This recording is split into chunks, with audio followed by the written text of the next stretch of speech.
রাসূল করিম সাল্লাল্লাহু আলাইহি ওয়াসাল্লাম জন্মগ্রহণ করেছেন মক্কায়,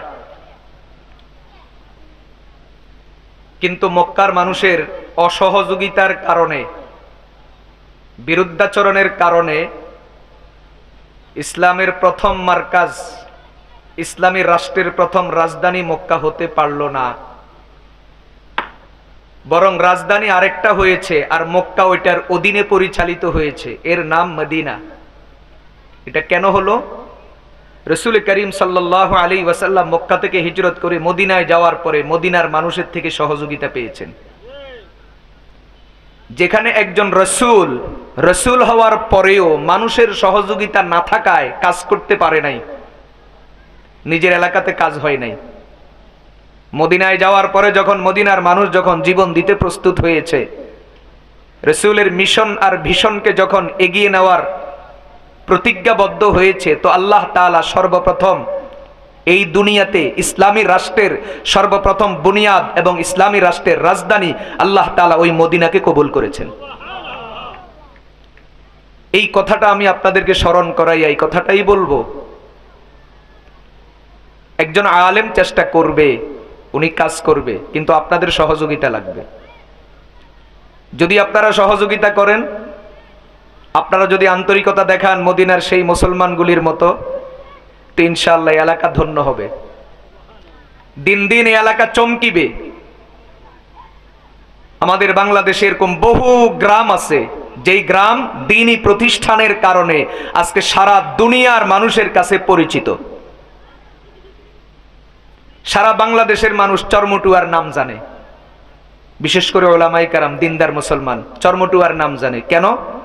চরমটুয়া মাদ্রাসার কারণে। চরমটুয়া এই শব্দটা বাংলাদেশের এমন কোন আলেম নাই যেই আলেম না জানে। ফেনীর একটা এলাকা আছে লস্করহাট, গ্রামের ভিতরে লস্করহাট। আমাদের ওলামায়ে কেরাম যারা, তালেবুল ইলম যারা, দিনদার মুসলমান যারা, সবাই এখন ফেনী লস্করহাট এই গ্রাম, এই বাজারের নাম, এই এলাকাটার নাম সবাই জানে। কেন? আল্লামা মুফতি শহীদুল্লাহ দামাত বারাকাতুহুমের রশিদিয়া মাদ্রাসার কারণে। আমি যেই মাদ্রাসায় আছি বটতলি, একবারে গ্রাম, চতুর্দিকে সুপারি গাছ, নারিকেল গাছ, কিন্তু আজকে বটতলি গ্রাম, বটতলি এই শব্দ শুনে নাই বাংলাদেশে এমন মুসলমান কম আছে। কেন? বটতলি মাদ্রাসার কারণে। আপনারা কাঞ্চন বাজারের মানুষ,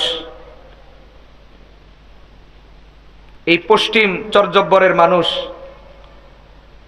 আবু তাহের সর্দার জামে মসজিদ এলাকার মানুষ, যদি আপনাদের সহযোগিতা থাকে, আন্তরিকতা থাকে, হয়তো সেদিন আর বেশি দূরে নয় যেদিন এই কাঞ্চন বাজার শব্দটা, পশ্চিম চরজব্বর শব্দটা, আবু তাহের সর্দার এলাকা, এই শব্দটা সারা বাংলাদেশে উচ্চারিত হবে, সারা বাংলাদেশের সমস্ত মুসলমানের কানে পৌঁছে যাবে।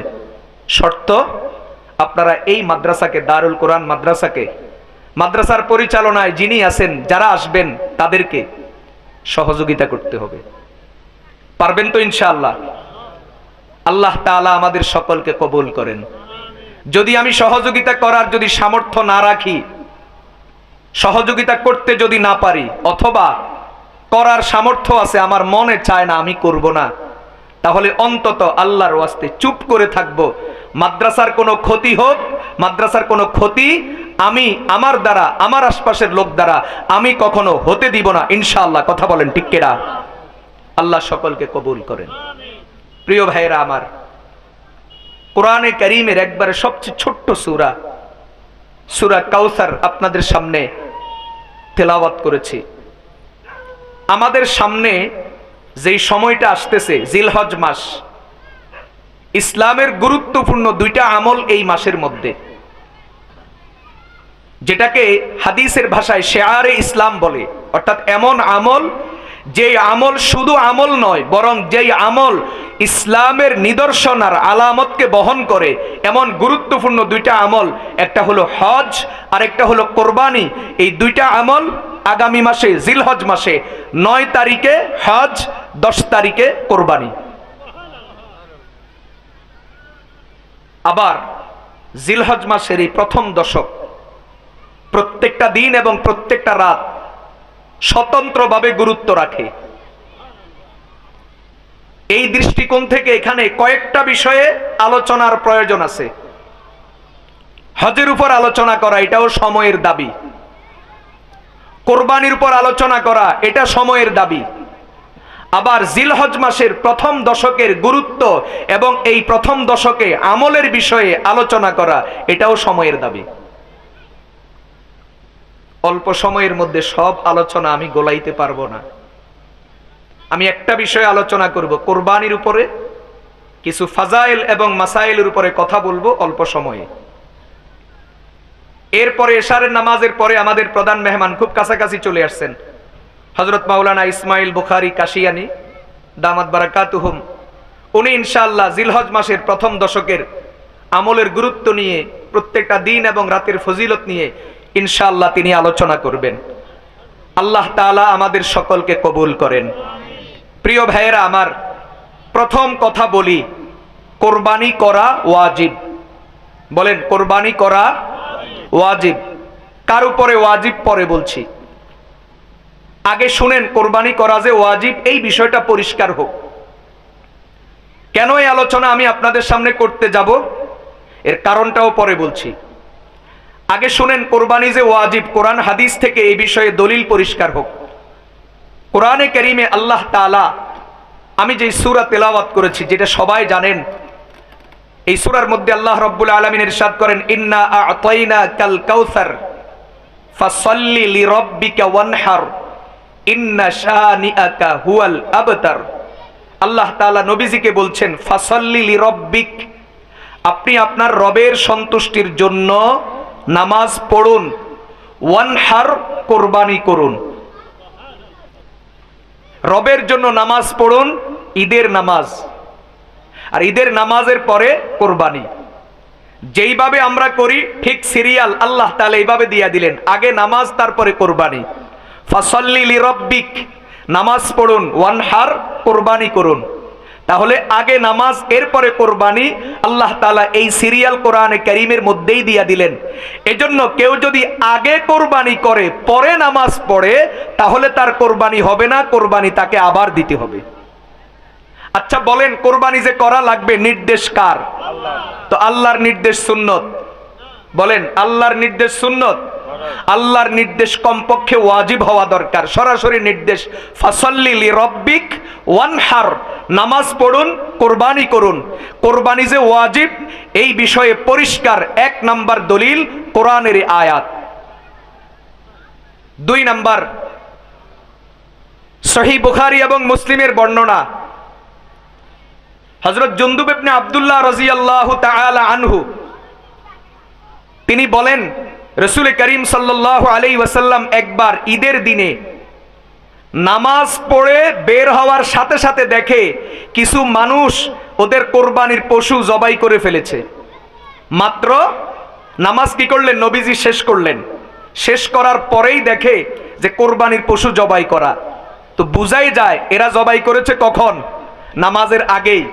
তো রাসূল করিম সাল্লাল্লাহু আলাইহি ওয়াসাল্লাম বললেন, মান যাবাহা ক্বাবলা আন ইউসাল্লিয়া আও ক্বালা নুসাল্লিয়া, যে নামাজ পড়ার আগে অথবা আমরা নামাজ পড়ার আগে জবাই করেছে, ফালিয়াজবাহ মাকানাহা উখরা, সে যেন আরেকটা জবাই করে, তার জবা হয় নাই। তো জবাই যেহেতু ভুল হয়েছে এজন্য তার কাজা দিতে হবে, আরেকটা জন্তু জবাই করতে হবে। এই বুখারী মুসলিমের এই হাদিস এটাও পরিষ্কার দলিল কোরবানি করা ওয়াজিব, কোরবানি করা সুন্নত নয়। তিন নাম্বার, তিরমিজি শরীফের বর্ণনা, হযরত আব্দুল্লাহ ইবনে উমর রাদিয়াল্লাহু তাআলা আনহুমা বলেন, আকামা রাসূলুল্লাহ সাল্লাল্লাহু আলাইহি ওয়াসাল্লাম বিল মদিনাতি 10 সিনিন ইউদহি, আল্লাহর নবী মদিনায় 10 বছর অবস্থান করেছেন। আর কোরবানি আল্লাহর পক্ষ থেকে নির্দেশ আসার পর থেকে ইন্তেকাল পর্যন্ত প্রতি বছর আল্লাহর নবী কোরবানি করেছেন। যেই আমল আল্লাহর নবী ধারাবাহিক নিয়মিত করেছেন ওই আমল সুন্নত হয় না, ওই আমল ওয়াজিব হয়। এটা হলো কোরবানি ওয়াজিব হওয়ার 3 নাম্বার দলিল। 4 নাম্বার, মুসনাদে আহমদের বর্ণনা, হযরত আবু হুরায়রা রাদিয়াল্লাহু তাআলা আনহু সূত্রে বর্ণিত, রাসূল করিম সাল্লাল্লাহু আলাইহি ওয়াসাল্লাম ইরশাদ করেছেন, মান ওয়াজাদা সাআতান আন ইউদহিয়া ওয়া লাম ইউদহি ফালা ইয়াহদুর মুসাল্লানা, যার কোরবানি দেওয়ার সামর্থ্য আছে এরপরেও কোরবানি দেয় নাই, এই ব্যক্তি যেন খবরদার ঈদগাহের আশপাশেও যেন না আসে। ঈদের আনন্দ এই ব্যক্তির জন্য না, ঈদের আনন্দ ওই ব্যক্তির জন্য যে কোরবানি দিবে। নবীজি ধমক দিয়েছেন, কোরবানি দিবা না, তোমার ঈদগাহে আসার দরকার নাই। এই দলিল, এই হাদিসও পরিষ্কার বুঝায় কোরবানি দেওয়া সুন্নত নয়, কোরবানি দেওয়া ওয়াজিব। 5 নম্বর দলিল, তিরমিজি শরীফের বর্ণনা। হযরত আব্দুল্লাহ ইবনে উমর রাদিয়াল্লাহু তাআলা আনহুমাকে এক লোক জিজ্ঞাসা করেছেন, আল উযহিয়াতু আওয়াজিবাতুন হিয়া, কোরবানি দেওয়া কি ওয়াজিব?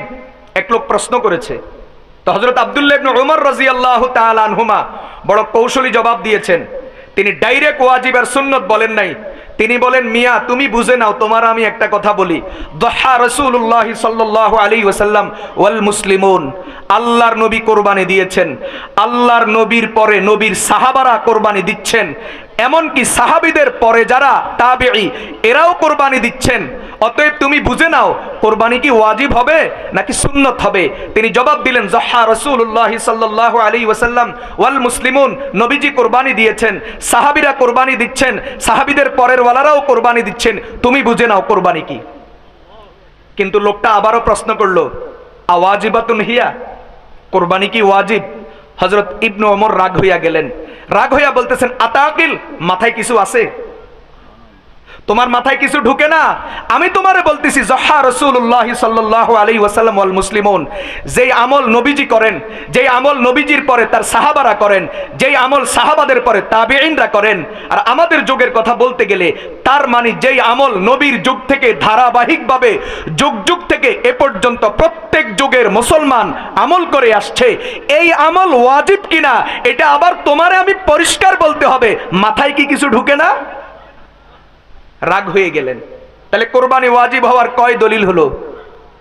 বলেন কয় দলিল? 5 দলিল। 6 নম্বর দলিল, ইবনে মাজাহ শরীফের বর্ণনা। হযরত আব্দুল্লাহ ইবনে আমর ইবনুল আস রাদিয়াল্লাহু তাআলা আনহুমা তিনি বলেন, রাসূল করিম সাল্লাল্লাহু আলাইহি ওয়াসাল্লাম ইরশাদ করেছেন, উমিরতু বিয়াউমিল আযহা ঈদান জাআলাহুল্লাহু লিহাদিহিল উম্মাহ।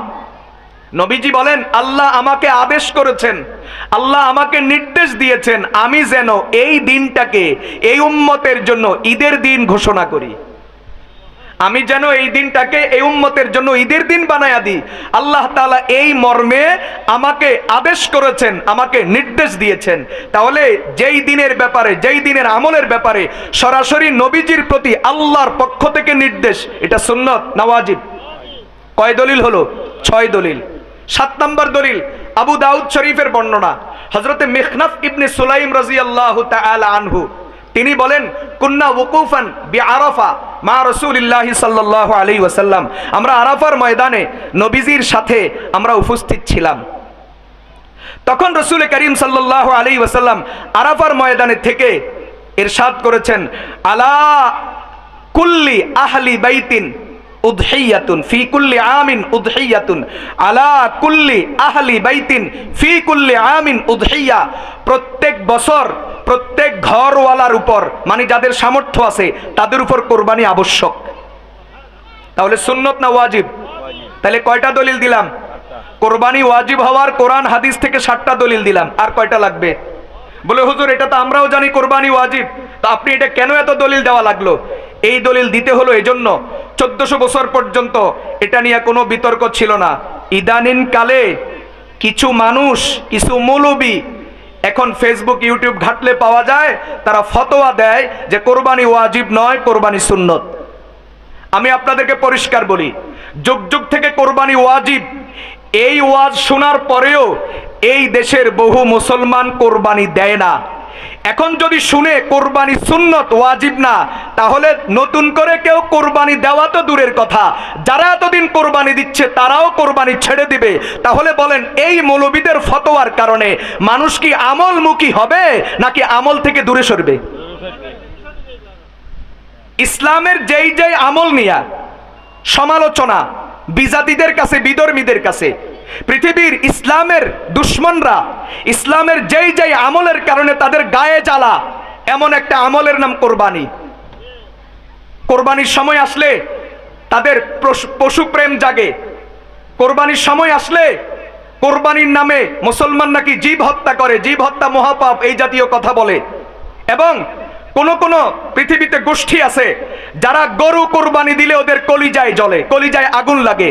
আমরা পরিষ্কার বলি, যেই সকল মৌলবীরা এই যুগে এসে এই ধরনের ফতোয়া দেয় কোরবানি দেওয়া সুন্নত ওয়াজিব নয়, আমি পরিষ্কার বলি এই ফতোয়ার কারণে কোনো মুসলমান খুশি হবে না, মুসলমান উপকৃত হবে না, গরিব গোরাবা উপকৃত হবে না, বরং এই জাতীয় ফতোয়ার কারণে ওই যাদের কোরবানির কারণে গাজলে ওরা খুশি হবে। এই জাতীয় ফতোয়ার কারণে ইসরায়েলের পক্ষে দালালি হবে, এই জাতীয় ফতোয়ার কারণে ইন্ডিয়ার পক্ষে দালালি হবে। কথা বলেন ঠিক তবে ঠিক? কথা বুঝতেছেন? আল্লাহ তাআলা বুঝার তৌফিক দান করুন। হ্যাঁ, যদিও পূর্ব থেকে এ বিষয়ে মতনৈক্য রয়েছে, কিছু উলামায়ে কেরাম কোরবানিকে সুন্নতে মুআক্কাদা বলেছেন, সেটা ভিন্ন কথা, আমরা অস্বীকার করি না, কিতাবাদিতে আছে। কিন্তু আমাদের এই অঞ্চলের মুসলমান যুগ যুগ থেকে কোরবানি ওয়াজিব জেনে এই মর্মেই আমল করে আসছে। অতএব যেখানে সহিহ ধারায় কোরআন হাদিসের ভিত্তিতে কোরবানি ওয়াজিব এবং এই মর্মে এই অঞ্চলের মুসলমান আমল করে আসছে, সেখানে নতুন ফতোয়া দিয়ে উম্মতের মধ্যে ফিতনা সৃষ্টি করা ছাড়া, ইহুদি আর ওই ইন্ডিয়ার হিন্দুত্ববাদীদেরকে খুশি করা ছাড়া আর কিচ্ছু হবে না। কথা বলেন ঠিক কিনা? আল্লাহ তাআলা বুঝার তৌফিক দান করুন। এই জন্য কোনো অপপ্রচার শোনা যাবে না, কোনো অপপ্রচারে কান দেওয়া যাবে না। কোরবানি ওয়াজিব এই মর্মে ইনশাআল্লাহ আমরা আমল করব। এটা হলো এক কথা। দুই নাম্বার কথা, যেহেতু প্রসঙ্গ আসছে, কোরবানির সময় আসলে অপপ্রচার শুরু হয় কি, যে মুসলমান কোরবানির নামে জীব হত্যায়, পশু হত্যার উৎসবে মেতে উঠে।